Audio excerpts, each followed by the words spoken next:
Hi, I'm Jamie. This is Dead Dodge Garage, and this is a Hemi Cuda, currently slightly on life support.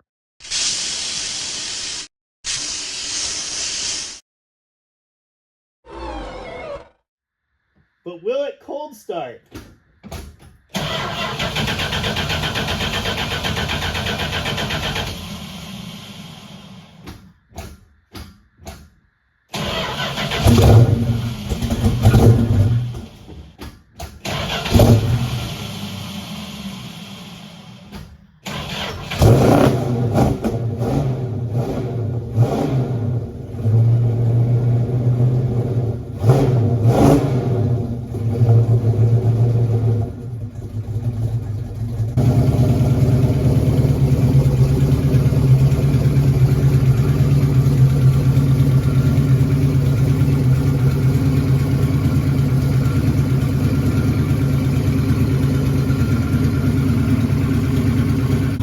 As you can see, it starts amazing.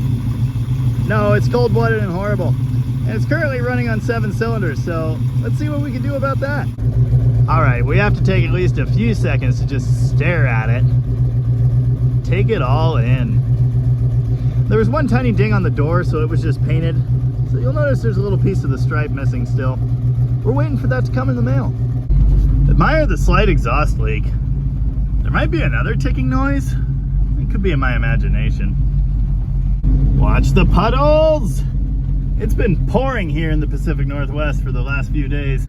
6.5 years out of a 2-year battery? Well, that ain't bad. But I think it's time for this one to go. Step 1, remove the shaker base, which is a humongous pain. It's also really heavy for some reason. Oh, yeah, nice. With that removed, we can finally bask in the glory that is the 426 Hemi. Fantastic. If you don't know about the 426 Hemi, well, you probably should, because it's one of the most legendary muscle car engines ever built. And it's deserving of that legendary status. At least kind of. As you heard at the beginning, this thing doesn't exactly start the best. I've already taken one stab at diagnosing that. So today, we're going to pull the plugs and see what we can see. Ooh, look, oil. After that, we'll at least have to glance at these carburetors. I see some interesting things already. More on that in a minute. In the last quick round of trying to diagnose this, I found that the exhaust stream coming from number 1 is cold. Judging by the paint that's never cooked off the exhaust manifold, it's probably been that way for a really long time. So, we'll start with this plug. See what we can see. All right, couple things. First off, the tubes are supposed to stay put. These O-rings are super chunky. Don't think that's right. Might help to explain all the oil in the bottom of the tube too. Stay. Now this is interesting. 3924 is the plug that goes in the Magnum small block of the 90s and 2000s. I don't know what it's doing here. The correct plug is an Auto 65, at least according to the magic book. There's an obvious difference there. This one's 5/8, that one's 13/16. It fits in the tube fine, so I really don't know what that's about. There is one other problem though. An engine like this with a tin spark plug tube, you can't have a washer on the plug. And as you can see, these plugs have them. So I'm gonna have to do the delete on every single one. Now in the past, I've cut them off with dikes or whatever, but this time I took a flathead screwdriver, pried the washer up in a few spots, and now I'm able to just thread it off. Nice. You have to be careful and make sure the threads are lined up with the tube and everything. Otherwise, bad things might happen.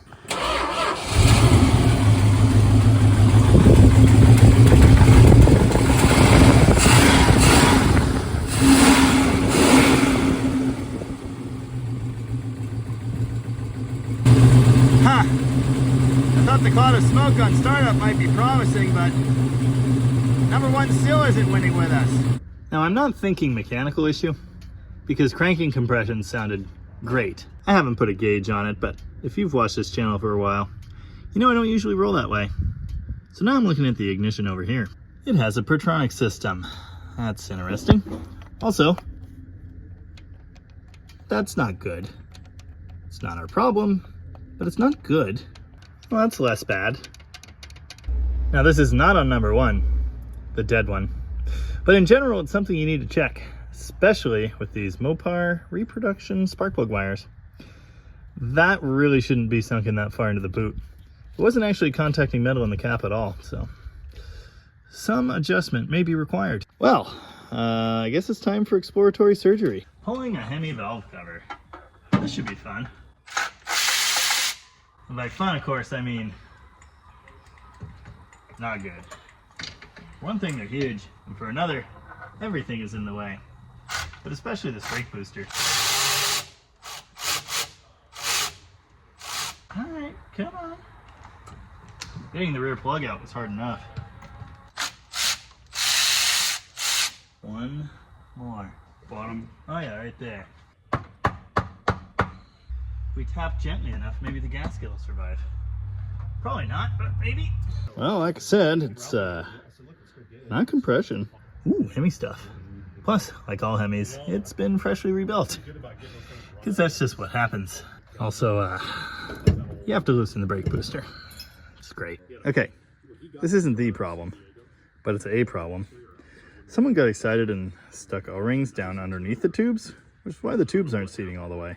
Those shouldn't be there. The tube is the gasket on these. That could do bad things. Oh yeah, buddy. Nice. Of course, we've got brand new drill tube O-rings on the shelf, because that's just who we are as people. So I'm going to go ahead and install those, give them a very light oiling, and then stab the tubes through.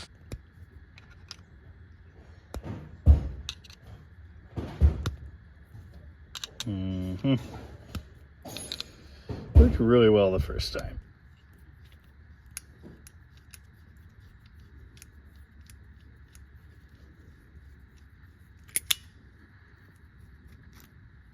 Hemi plug. This one in the back is challenging, just a little. Luckily the booster's still loose.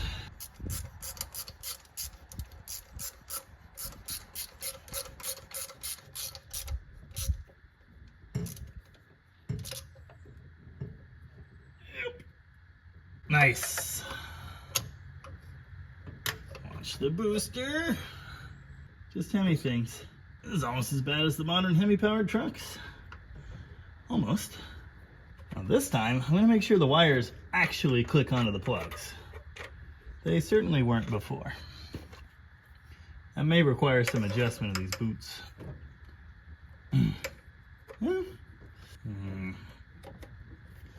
That one's suspect. Oh, there it goes. Something like that. Now I have to go find a wire. All right. Let's see if that changed anything, and inevitably end up disappointed.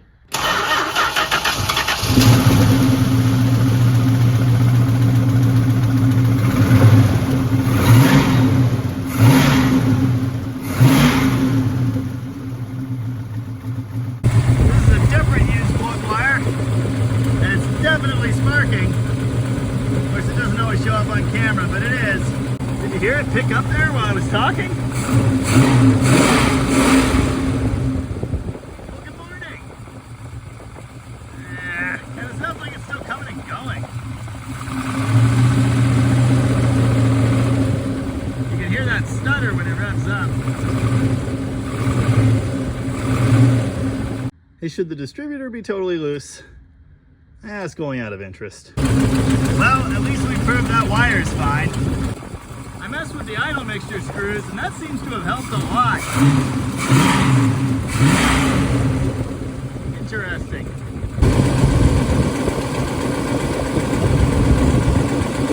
I am so confused. Compression check said number 1 was 165? 155. 155, which is great. Except number 3 is 195. So that's not ideal. Seems to me that off idle number 1 is contributing, but it's not doing as much as the others. Now normally these are supposed to idle on the rear carb only. This one's been modified for 4-corner idling, which is interesting. Also the idle solenoid wasn't working properly, so it fixed that.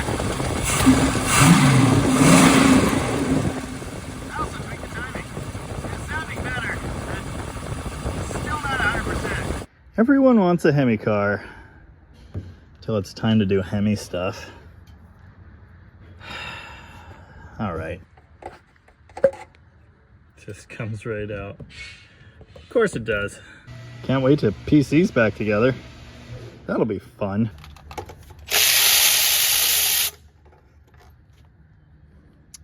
You know, might be a little rich.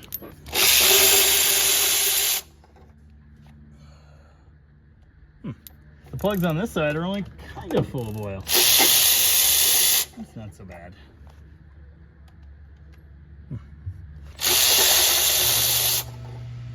Oh, that one almost looks normal.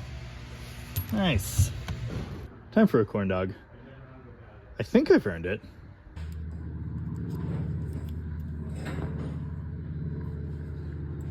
I've shown you the process for rebuilding plug wires before, but this is a Hemi and there's some extra pieces. The ceramic obviously stayed behind in the cylinder, so I had to fish all the pieces out. I had to put some dielectric grease up in here to get this cap moving, pull it back. Now the ceramic is here.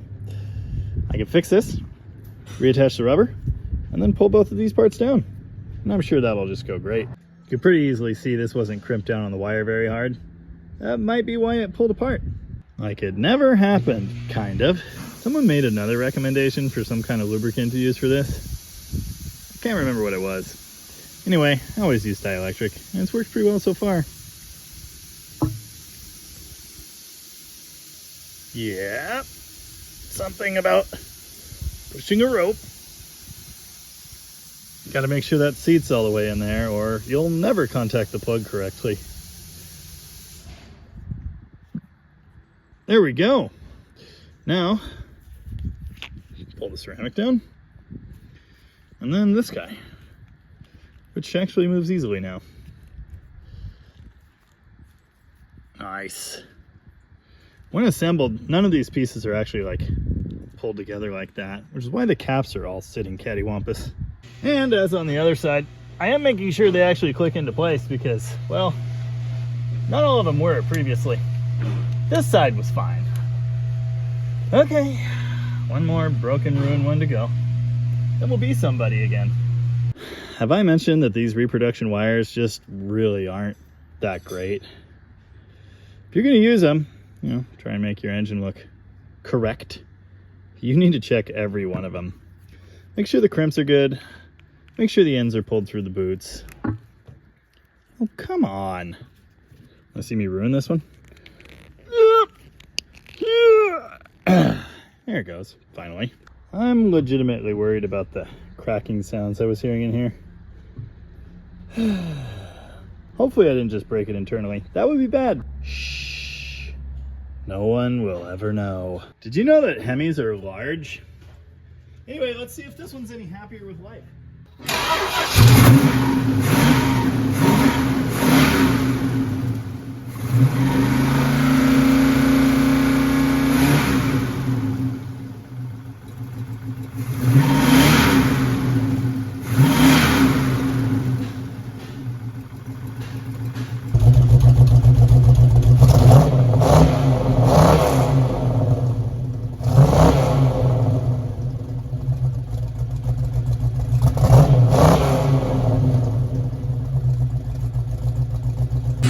Well, it can't be worse anyway. Let's reinstall the brakes, take it for a test drive.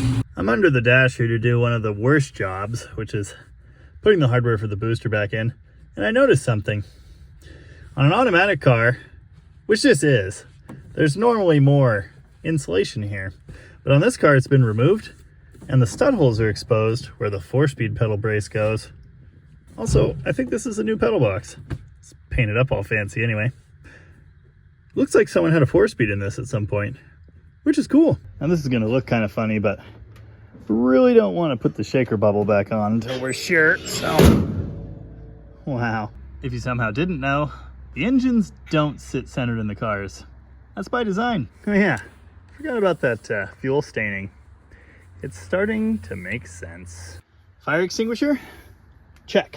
I'm currently just trying to get this car running a little bit better. It has an event to go to, but there's a bit of a list. For one thing, Driver's seat. Currently, dirt nasty low. Not bad. Oh, look, another fire extinguisher. Nice. I'm sure you can hear that exhaust leak. This thing has reproduction manifolds and, well, apparently that's just kind of part of the experience. We'll see what we can do about that at a later date. The tires on this car, I think, are old enough to vote, so we're definitely going to try and keep it under 100. But I do kind of want to run this thing, see if we can knock some gunk out of it. The shaker bubble delete should have been a factory option.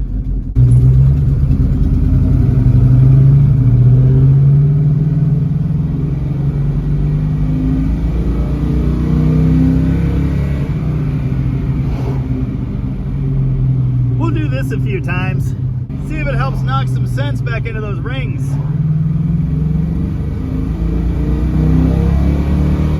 Ooh, Cadillac. You know, Hemi Cudas are kind of valuable. Even more valuable than AARs, it turns out. So I am certainly not going to test this thing thoroughly. Especially when one of the tires blew in that exact spot I just launched from like a month ago. Not ideal. I did just realize I haven't tested the timing with a light yet, so let's do that now. Funny enough, by ear, I randomly set it to 0 degrees, TDC, which is the spec on the sticker. But that distributor's only got like 20 degrees of timing in it, so it was ending up at like 21 degrees. That's not enough.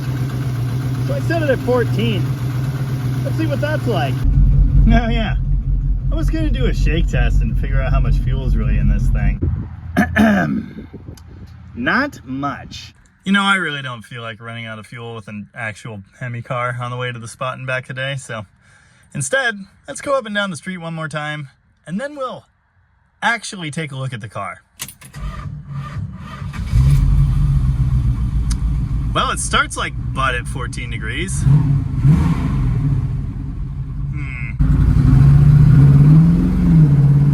Oh, God.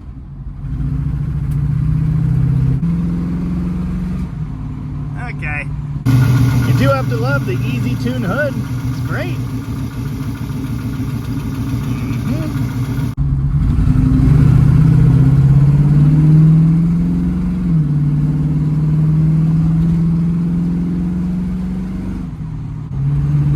I don't think this thing likes me.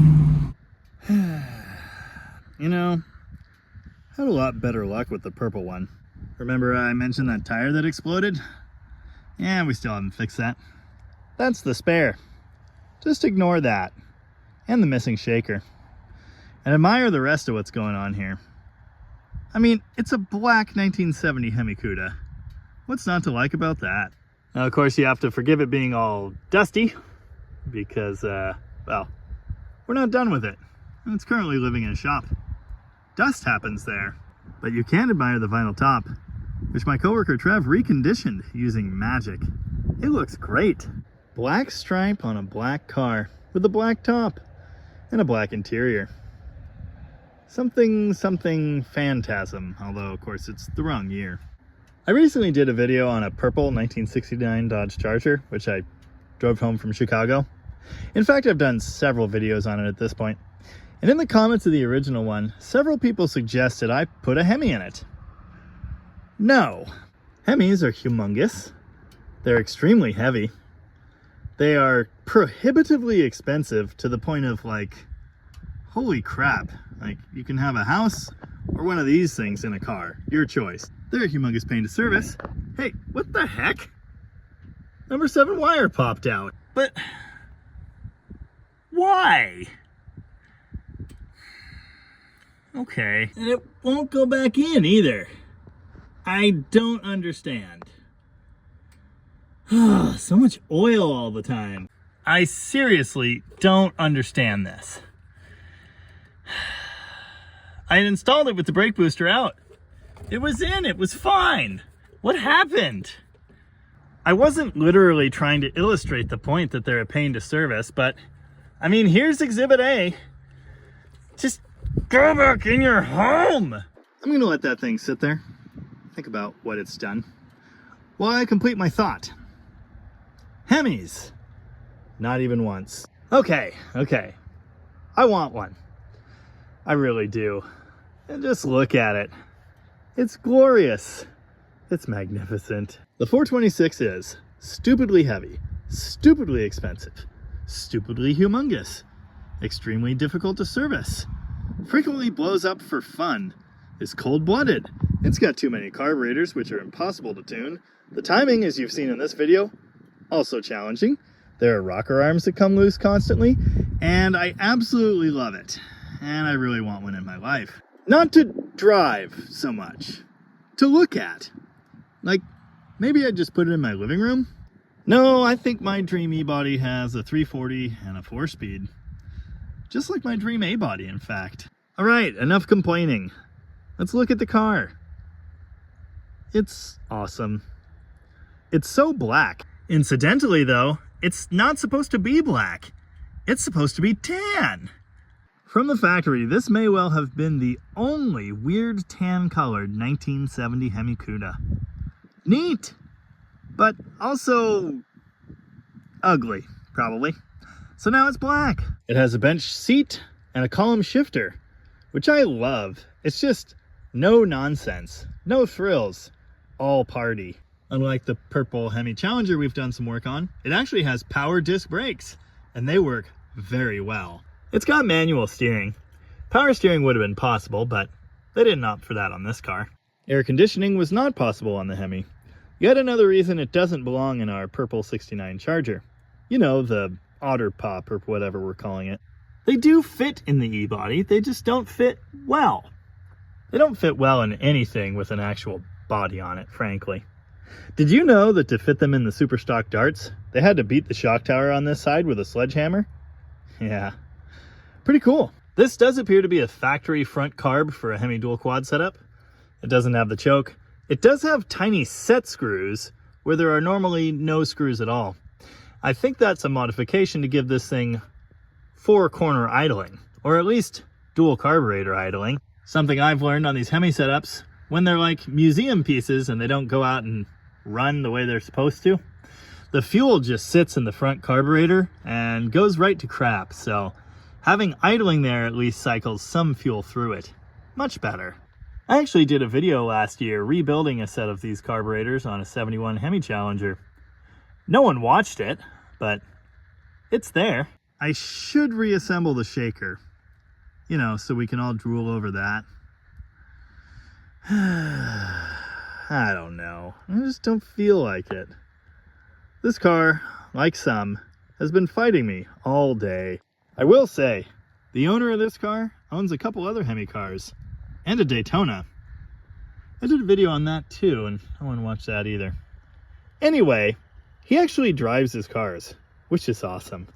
In fact, he told us the other day he was driving this thing back from California when that super obnoxious exhaust leak over here developed. I would prefer my Hemi car in a 1966 or 7 Charger or Coronet flavor, for 2 reasons. 1, it's the original Hemi car, and it's cool. 2, Hemi Cudas are expensive. Good lord. I mean, one of these things makes that AAR from last week look reasonably priced. Something like a Toyota Corolla to a Mercedes. Alright, time to figure some things out. Okay, I know what was happening down there. The oil was creating a hydraulic seal, so the wire wouldn't go down all the way. Nifty. I don't know why it did that. It's actually clicking on there and everything. Just weird.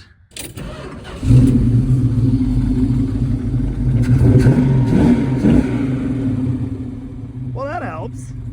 8 cylinders, better than 7. Anyway, hopefully you enjoyed that. Any day spent wrenching on a Hemi, that's a good one. Anyway, thank you very much for watching. I very much appreciate that. The channel's been exploding in popularity lately, so thanks for doing your part. I guess this is just gonna happen all the time now. Great. Stay. Good plug wire. And remember, shaker hoods. Not even once. Man, it's just mean looking. Okay, I like it. A lot.